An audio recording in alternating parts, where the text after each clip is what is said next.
మాకు అర్థం కావడం లేదు. అది చెప్పడానికే కదా మేమిక్కడికి వచ్చింది.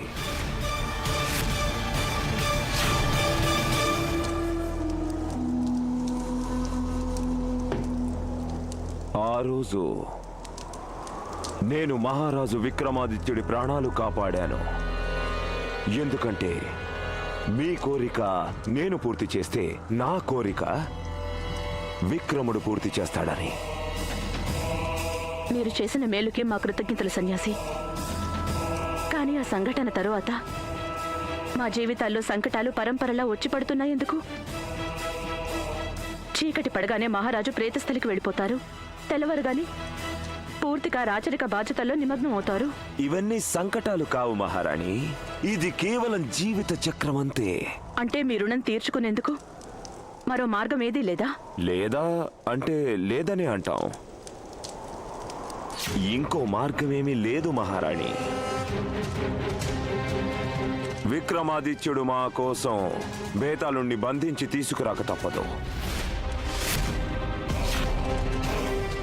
ఇది మాకున్న స్వల్పమైన కోరిక. లేదంటే తొలగిందనుకుంటున్నా ఆ కాటకం మళ్ళీ మహాకాటకంగా మారి మరోసారి తిరిగి కూడా రావచ్చు. లేదు సన్యాసి, అలా మాత్రం అనకండి. అలాగే అనంలేండి, కానీ రాజా విక్రమాదిత్యుడు మాత్రం ఒక్క విషయం ఎప్పటికీ మర్చిపోకూడదు. అదే అతను బేతాళుణ్ణి మాకప్ప చెప్తానని మాటిచ్చారు. ఇక అతను ఎంత త్వరగా ఇచ్చిన మాట పూర్తి చేసుకుంటే అందరికీ అంత శ్రేయస్కరం. మీ అందరికీ కూడా తెలుసుగా, సమయం అన్ని సమయాల్లో ఒకే విధంగా ఉండదు. మేమిచ్చిన మాట తప్పక నిలుపుకుంటాం సన్యాసి.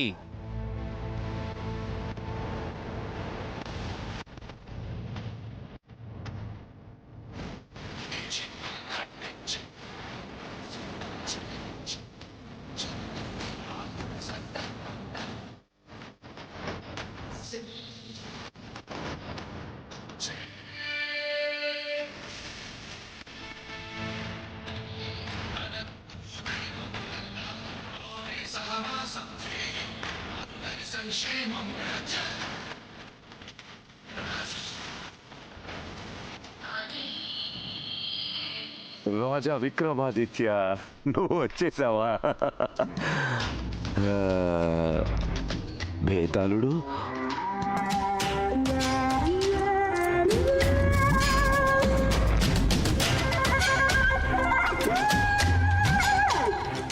బేతాళుడేడి? అంటే నువ్వు మళ్ళీ ఒట్టి చేతులతో తిరిగి వచ్చావా?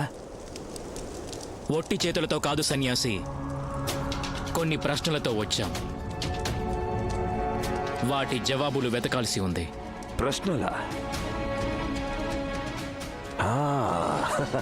ప్రశ్నలనేవి ఉండాల్సిందే, కానీ నువ్వు ఆ ప్రశ్నల జవాబుల కోసం అన్వేషిస్తూ చేసిన వాగ్దానాన్ని అర్థాంతరంగా మర్చిపోకు. శ్వాస పీల్చుకోవడం మరవచ్చేమో సన్యాసి, కానీ చేసిన వాగ్దానం మరవం. ఇంతకీ ఇప్పుడు మీరిక్కడికి ఎందుకు వచ్చినట్టు? ఓసారి అదే తెలుసుకోవాలిగా. ఎవరు మహారాజుకి మిత్రులో, అలాగే ఎవరు మహారాజుకి శత్రువులు. ఇంకొకటి కూడా తెలుసుకోవాలి. బేతాళుణ్ణి నా కోసం బంధించి తెచ్చే నీ మార్గంలో ఆటంకంగా నిలిచిందెవరు? మా మార్గానికి ఆటంకం కూడా మేమే సన్యాసి, దానిని తొలగించేది కూడా మేమే.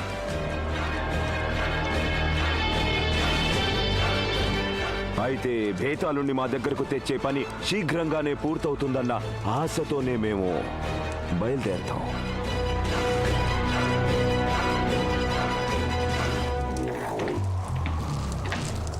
అన్నట్టు మహారాణి, గుర్తుంచుకోండి, మళ్ళీ ఓసారి ఈ సన్యాసి ఇక్కడికి వచ్చాడంటే భోజనం ఆరగించకుండా ఇక్కడి నుంచి వెళ్ళడు.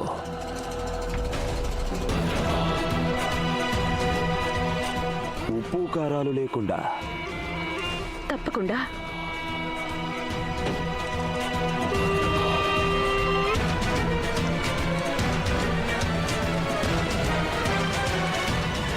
ఆచార్యవర్య, మహారాజా, ఈ వ్యక్తి వచ్చి వెళ్ళిన సమయాన్ని బట్టి హోరా కాలచక్ర ఒకటి తయారు చేయండి. అతడి రహస్యాన్ని తెలుసుకోండి. తమరి ఆజ్ఞ మహారాజా.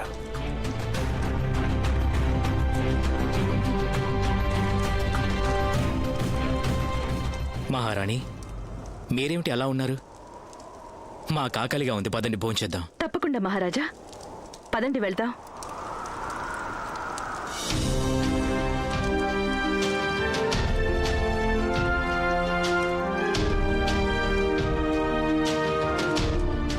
నాగు నాగిని ఒకరు లేక మరొకరు బతకలేరు.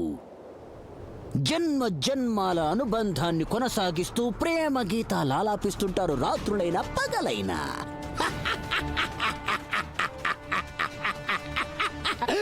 విక్రమా, ఇప్పుడు నీ వివేకశీలతకి మొదలవుతుంది నేను పెట్టే 3వ పరీక్ష. నీలోని వివేకశీలత కేవలం మాటలకే పరిమితమా, లేక వివేకశీలతే నీ జీవిత పరమావధ?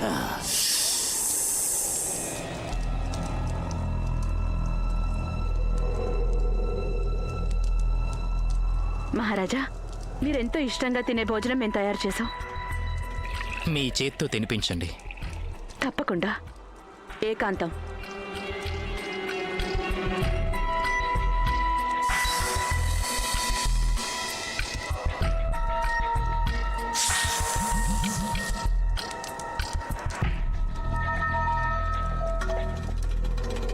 చాలా రుచిగా ఉంది.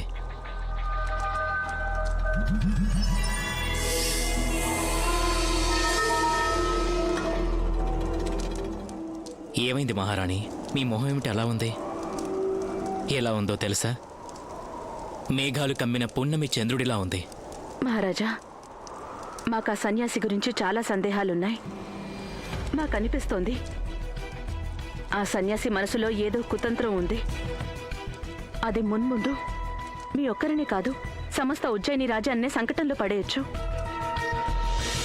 మహారాజా, ఆ సన్యాసి మిమ్మల్ని పునర్జీవితుల్ని చేసినప్పుడు మాకతను దేవతుల్యుడిలా కనిపించాడు.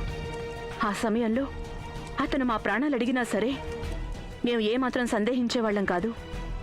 కానీ అతను మాత్రం మీ ప్రాణాలు కాపాడినందుకు మిమ్మల్ని బేతాళుణ్ణి బంధించి తెమ్మన్నారు. మాకప్పుడే అనుమానం వచ్చింది అతను తప్పకుండా ఏదో కుట్ర పన్నుతున్నాడని.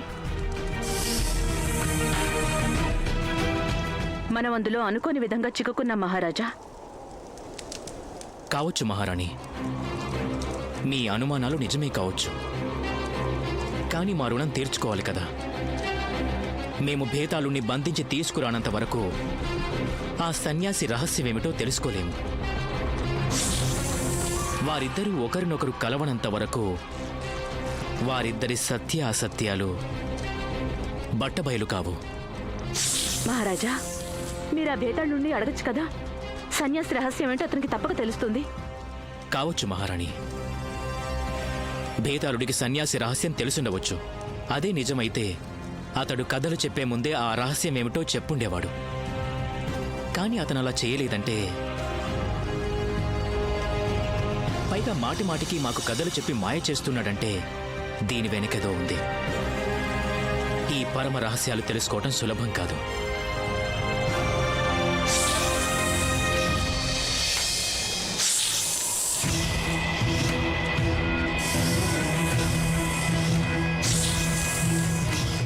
ఏమైంది మహారాజా?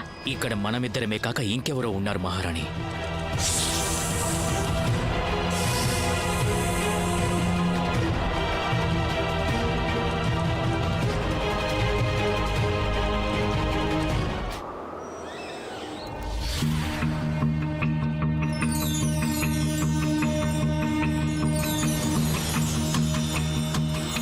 మహారాజా, మీరు అందించిన సమాచారం ఆధారంగా నేను బేతాళుడు భద్రకాళుడు కుండలీలను తయారు చేశాను.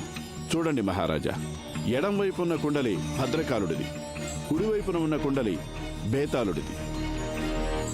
ఆ కుండలీలు ఏం చెప్తున్నాయి? మహారాజా, ఈ కుండలీలో ఒకటి భూత ప్రేత రాక్షస ప్రవృత్తి కలిగి ఉంది.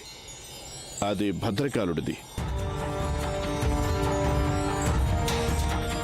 ఇక కుడివైపునున్న కుండలి దైవతుల్యులైన మనుషులది.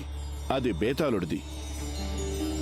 మహారాజా, ఈ రెండు కుండలీలు పరస్పరం పూర్తి విరుద్ధంగా ఉన్నాయి. కానీ వాటి జన్మ నక్షత్రాల సారూప్యత పరిశీలించి చూస్తే ఒక నమ్మలేని నిజం నాకు తెలిసింది. సారూప్యత? అవును మహారాజా, సారూప్యతే. సారూప్యత మనుషుల మిత్రత్వాన్ని, సంబంధాల్ని నిర్దేశిస్తూ ఉంటుంది. ఆ రెండు కుండలీలు విరుద్ధంగా ఉన్నాయి. కానీ ఆ రెండు కుండలీల యొక్క గ్రహాల అధిపతి బుధగ్రహం. అంటే భద్రకాలుడు, బేతాళుడు ఒక సమయంలో తప్పకుండా వారిరువురు ప్రాణస్నేహితులై ఉంటారు. ఇది కూడా సాధ్యమే. ఇప్పటికీ మిత్రులే కావచ్చు. కానీ ఇదెలా సాధ్యం ఆచార్య? భద్రకాలుడు, బేతాళుడు ఒకరికొకరు శత్రువులు, బద్ధ శత్రువులు. తెలుసు మహారాజా, కానీ ఇదంతా నేను కాదు, ఈ కుండలీలు చెప్తున్నాయి. ఇప్పటికి నేను ఇంకా గణించాల్సినవి ఉన్నాయి. అంతవరకు నేను ఏది స్పష్టంగా చెప్పలేను. అందుకోసం కాస్త సమయం పడుతుంది. సరే ఆచార్య, తొందరగా తెలుసుకోండి. సాధ్యమైనంత వేగంగా ఈ కుండలి మర్మాన్ని పరిష్కరించండి.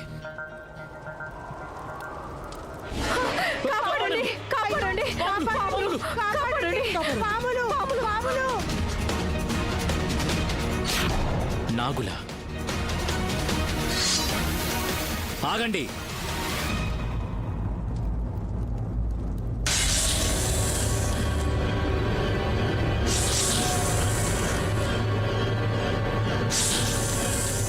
ఎవరు మీరు?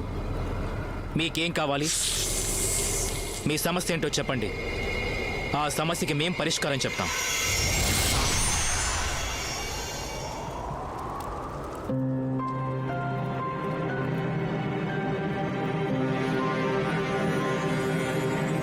మహారాజా, మేమెవరినీ భయపెట్టాలనుకోలేదు. వాళ్ళని వెంబడించడానికి కారణం ఒకటే, మీ వరకు చేరుకోవడానికి మాత్రమే.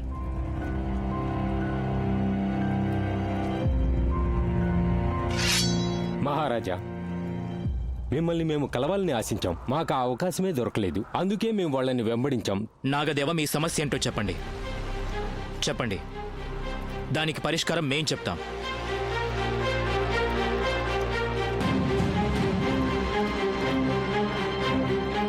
చెప్పండి, మీ సమస్య ఏంటి? మహారాజా, మా నాగవంశం అంతా మీ రాజ్య నివాసితులమే. కానీ మా అస్తిత్వం ప్రమాదంలో ఉంది. మా వంశం సర్వస్వం నాశనం కాబోతోంది. ఎవరు మీ అస్తిత్వానికి ప్రమాదం కలిగిస్తున్నది? గరుడ వంశం మహారాజా. గరుడ వంశ అత్యాచారాలు మాపై సంవత్సరాలుగా జరుగుతూనే ఉన్నాయి.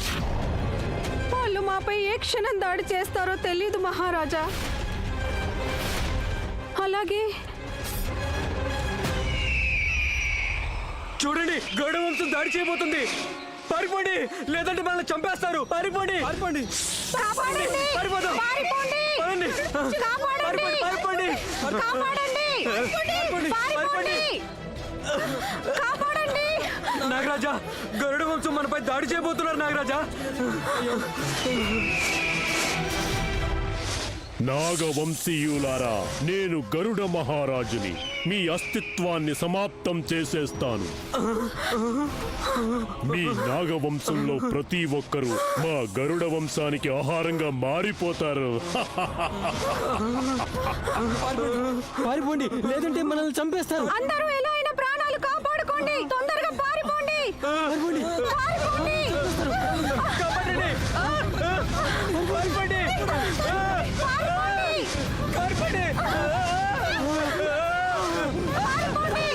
మహారాజా, గరుడ వంశ అత్యాచారాలను అడ్డుకోకపోతే ఏదో ఒక రోజు ఈ లోకం నుండి నాగవంశం కనుమరుగైపోతుంది. అలా ఎప్పటికీ జరగదు నాగిని. ఏ జీవికి కూడా ఆ అధికారం లేదు. తన బలమదంతో కళ్ళు మూసుకుపోయి పరుల ప్రాణాలు తీయడం చాలా తప్పు. మీరేం విచారించకండి. మా రాజ్యంలో ఏ జీవికి కూడా అన్యాయం జరగదు. విరాట్ సింహ, మహారాజా, సత్వరమే ఏర్పాట్లు చేయండి. అలాగే మహారాజా. మహారాజా, మీరు వెళ్ళవలసిన అవసరం ఏముంది? ఈ కార్యం భారవుడికి అప్పగించొచ్చు కదా. అవును చిన్నాన్నగారు, మీరు అనుమానించకండి. నేను మీ ప్రతిష్టకి ఎలాంటి మచ్చ కూడా రానివ్వను. ఈ నాగవంశం పైన గరుడ వంశం ఎలాంటి అత్యాచారానికి పాల్పడినా వాళ్ళకి అత్యంత కఠినమైన దండన విధిస్తాను. ఖచ్చితంగా అది మీకు నచ్చేలా ఉంటుంది. మీరే ఆలోచించండి. సాయం సంధ్య అయిందంటే మీరు బేతాళుని తీసుకురావడానికి వెళ్లాల్సిందే కదా. అప్పుడు మీరేం చేస్తారు? ఇది మీకు సవాల్ లాంటిదేగా. ఆ సన్యాసికి ఇచ్చిన మాట నిలబెట్టుకోవాలి కదా.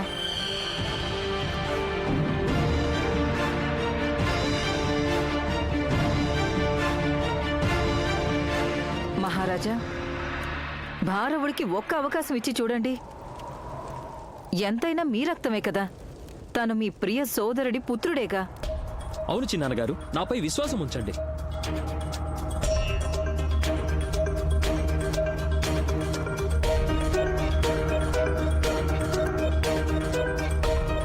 సరే భారవ, వెళ్ళు. వెళ్ళి వీళ్ళ సమస్యని పరిష్కరించు. అలాగే చిన్నాన్నగారు.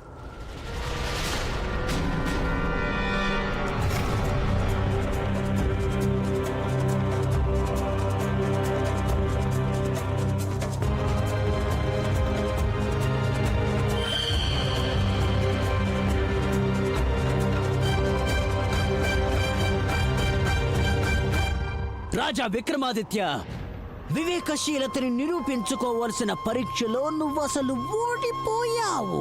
ఎందుకంటే నాగవంశ సమస్యను పరిష్కరించడం కోసం స్వయంగా నువ్వే వెళ్ళుంటే బాగుండేది. కానీ నువ్వేమో భారవుణ్ణి పంపించావు. నువ్వే నిర్వర్తించాల్సిన బాధ్యతని పరాయి వాళ్ళకి అప్పగించావు. విక్రమ, నువ్వెంతో పెద్ద పొరపాటు చేశావు. ఇక నువ్వు ఎప్పటికీ నిరూపించుకోలేవు నీలో అసలు వివేకంగా ఆలోచించే గుణం ఉందో లేదో అని. ఇప్పుడు ఈ పొరపాటుతోనే ఈ ప్రేతస్థలి నుంచి నన్ను తీసుకువెళ్లే నీ ప్రత్యేకమైన మార్గం మూసుకుపోతుంది. అలాగే నువ్వు ఈ ప్రేతస్థలిలోకి ఎప్పటికీ అడుగు పెట్టలేవు.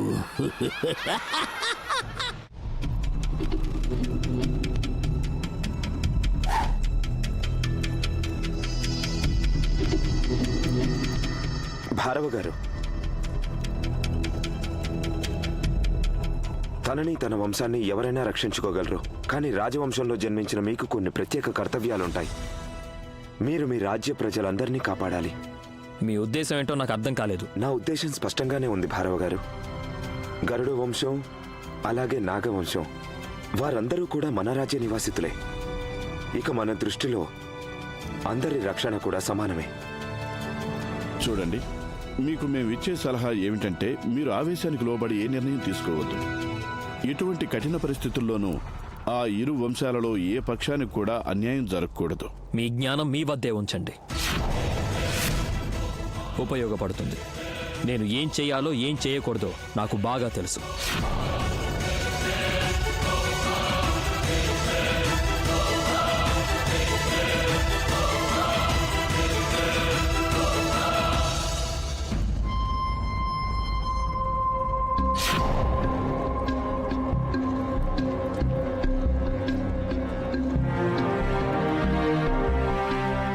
మహారాజా, మీరేం చూస్తున్నారు?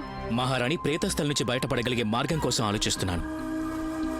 అది ఎలా ఉండాలంటే ఆ బేతాళుడి కథ పూర్తి కాకముందే మేము అక్కడి నుంచి బయటపడగలగాలి. బేతాళుడు ప్రతిసారి కథా ప్రశ్నలతో మా దృష్టి మళ్లిస్తున్నాడు. మహారాజా, బేతాళుడు మీకు ఎలాంటి కథలు వినిపిస్తాడు? నాకు కూడా చెప్పచ్చుగా. మహారాణి, తన కథలు చాలా వింతగా ఉంటాయి, జ్ఞానంతో నిండి ఉంటాయి. కొన్నిసార్లు అందులో మేము లీనమైపోతాం. ఇంతవరకు మాకు బేతాళుడు మానవత్వం, న్యాయ అన్యాయాలు, వివేకం, విచక్షణ గురించిన కథలు వినిపించాడు. మానవత్వం, న్యాయ అన్యాయాలు, వివేక విచక్షణలు.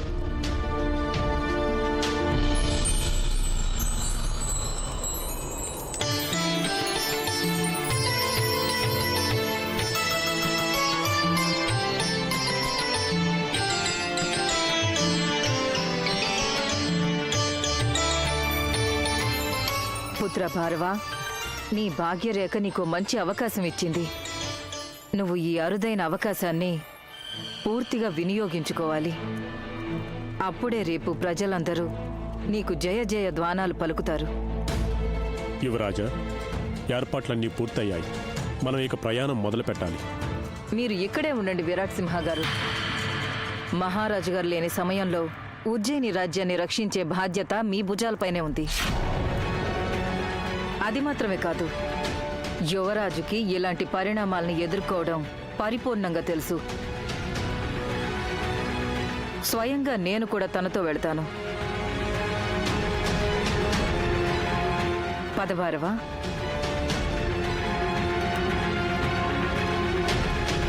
ఈ తల్లి పుత్రుల మనసులో ఏ ఆలోచనలు ఉన్నాయో తెలియడం లేదు.